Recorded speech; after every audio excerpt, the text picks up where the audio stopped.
For years, I would plant lots of vegetables and then say I was ready for canning season. There was no real organization. Now I know better, and I plan my canning garden around what I want to preserve instead. Growing your food specifically for canning allows you to select vegetables best suited for your tastes and needs. You can manage your harvest and plan for a year round food supply.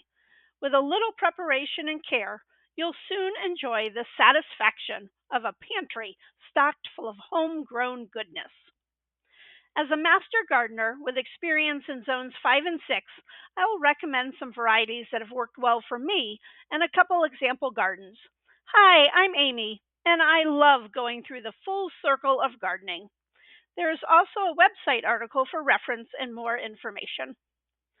Think about the purpose of each crop. Do you want to eat it fresh or preserve it?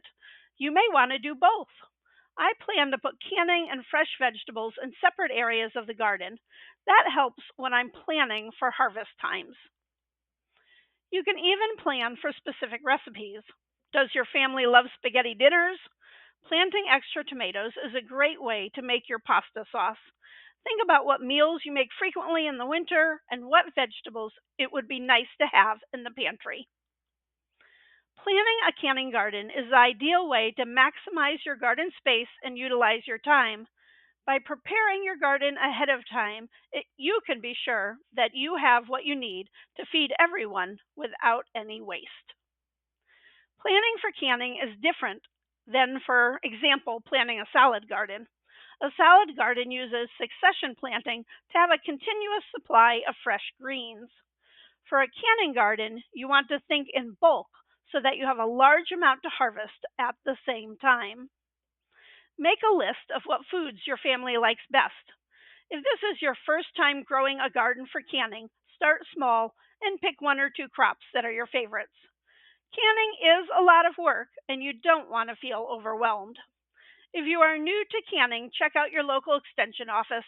They frequently have classes, and some even have equipment to borrow. This is just a few ways you can use your canned vegetables. I'm sure you can think of lots more. How many plants do you need? This is a trick question because it depends on how much of that food your family eats and how much garden space you have. This chart average is just averages to get you started. I have these charts on the website article for you, or feel free to take a screenshot. You can grow enough plants for canning even in a small space. Take square foot gardening's method for an example, where the growing space is 4 by 4 foot square beds.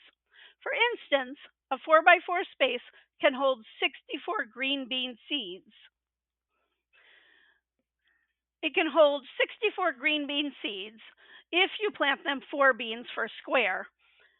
I plant my green beans 4 beans per square, but the traditional square foot method is 9 beans to a square, which I feel is way too close. On average, a bush bean plant can yield around half a pound of beans throughout the growing season. So, one 4 by 4 bed would produce enough beans for 16 quarts or 32 pints of canned beans. Okay, I understand this is not the scale, it's just an example. But if you dedicate a 25 by 10 foot garden space for canning, this is what you could grow: 50 green bean plants, 15 cucumbers, 25 tomatoes, 40 corn plants in a block pattern, 50 beets. So let's look at approximately how much we could can, assuming we have healthy plants and a good harvest. So our canning garden would give us about 15 quarts of beans, 10 quarts of pickles, 16 quarts of tomatoes, 6 quarts of corn, as it doesn't produce as much, and 10 quarts of beets. So 57 quarts of food for the winter. That's a pretty good ratio for 250 square feet.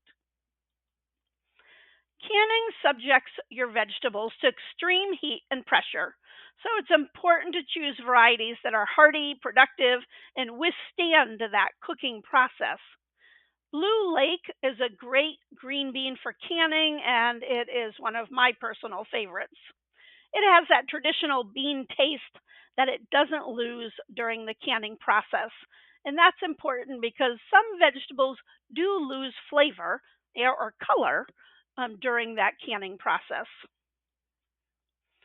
Rutgers is my all around favorite tomato because it grows well for me and is good fresh or canned. For making sauce, I love Amish paste. Boston pickling is a classic heirloom variety known for its crisp texture when making pickles, and I have found it to be just a really reliable crop. It is great for dill or bread and butter pickles.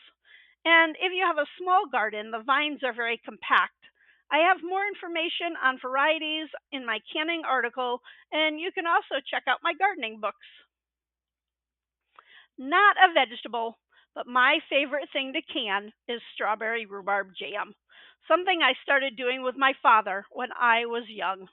I hope this video has been helpful and given you some ideas on using your garden space. Please like and subscribe if you enjoy organic gardening or wildlife videos. Thanks for watching and have a fabulous sunny day.